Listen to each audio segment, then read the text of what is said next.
whoever figures this out first is going to be first. So let's discuss what this means for both sides, okay?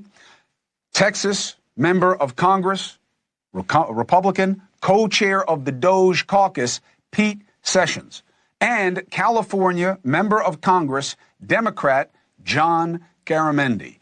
And I will, in full disclosure, say I like both of these men. They are both friends of mine. So thank you for letting me leverage my friendship to have you come on together. It is such a gift to the audience, okay? Now, two things. DOJ, upcoming budget. That's what I want. Pete, what is the net effect of Trump saying to the cabinet secretaries, I know, it's on you. This is not Elon's job. He's going to make recommendations. They're going to come back to Congress on what they are, and the secretaries get to do the job. Is that the right outcome? The correct outcome is the one the president chose, Chris. And by the way, John, good to see you. Chris, you get 2 Eagle Scouts on tonight that are good friends with you. I'm very lucky. The president, oh, good. The president needed to pick the side that he needed. And what he needed was these organizations unto themselves are going to have to perform for the president. And you just cannot come in and let an organization go without knowing what you're doing and what the needs are. And this is where I spoke very cleanly about we need all the government workers to come back. We need to know who's going to be there because we have to make it work. And that's the side that Donald Trump has now come to. Okay, secretaries, you got to make this work. Now, isn't there an opportunity in that, John, to instead of what I'm hearing from you, members of your party in Congress, which is, nah, we told you, isn't there an opportunity to get on board and say, all right, you want to go through the agencies, you have to come to us for a lot of the power of the purse allocations, even with the Rescission Act. You're going to come to us, and now it's a time to be constructive. Well, Pete is absolutely right. There is an appropriate way to deal with it. Waste, fraud, and abuse. We've been talking about that for at least the last 60 years. And there is. There is waste, there is fraud, and there's certainly abuse. And there's a process set out by law that provides the necessary mechanisms to get at it. The problem that we've been facing for the last month and a half is Elon Musk and his chainsaw approach to it. You've got to be thoughtful. Now, I actually did this in the 1990s when I was Deputy Secretary at the Department of Interior with Bill Clinton reinventing government. We downsized, reformed, and reorganized the Department of Interior, 10,000 employees, 1/10 of the employees, and it was far more efficient at the end. We did the homework. We looked at what needed to be done, what was happening, where there were opportunities to do it better, and then we took that solution to Congress in the various laws that provide for the reorganization. And it worked. It worked all across government. But it takes thought and it takes understanding. It does not take a chainsaw, which actually creates enormous problems.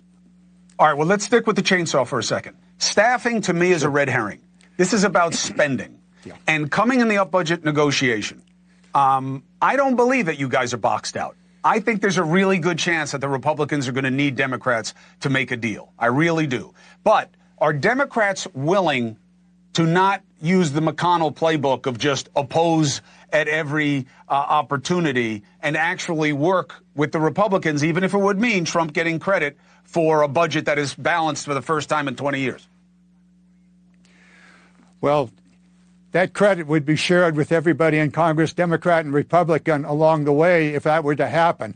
The problem is that the proposals that are now before the Congress really don't do that. They actually will increase the deficit.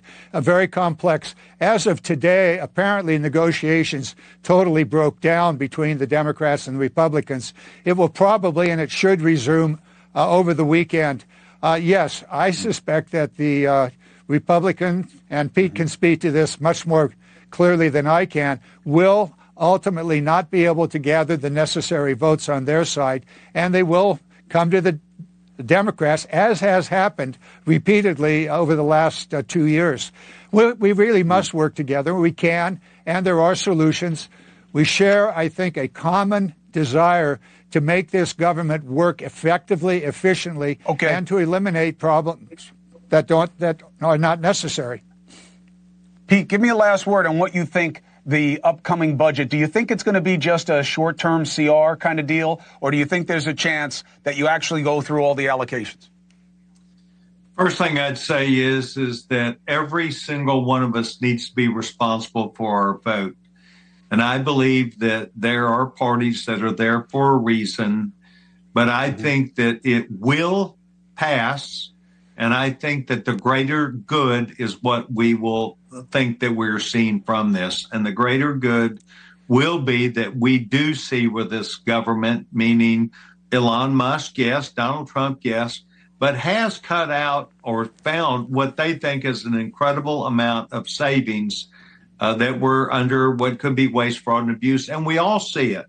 But we're going to have to move forward. And what we're trying to do is fund the government at the levels that were last year. That's all we're doing is we're continuing it forward. We're not changing the policies. Should be before the pandemic.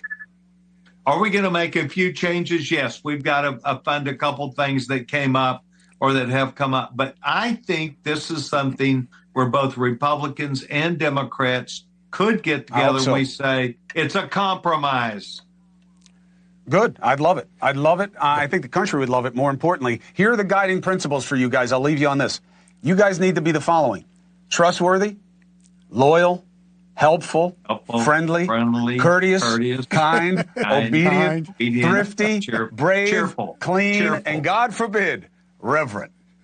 I didn't say cheerful because I don't want to ask for too much. All right. Well, gentlemen, thank you very much.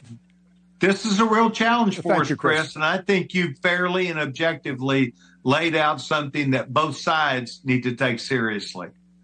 Listen, I hope so. And that's why I wanted you guys here. I know you got a big voice in each of your caucuses, and it's time for the adults to lead the room. And I really, instead of leaving the room, you got to lead the room. John, good luck with it. Pete, as always, I'm a call away for either of you if I can make any difference in any way that gets the work of the people done. God bless and be well. 4 minutes and 35 seconds. Good working with you. That's those are the Scouts' values, by the way, Boy Scouts.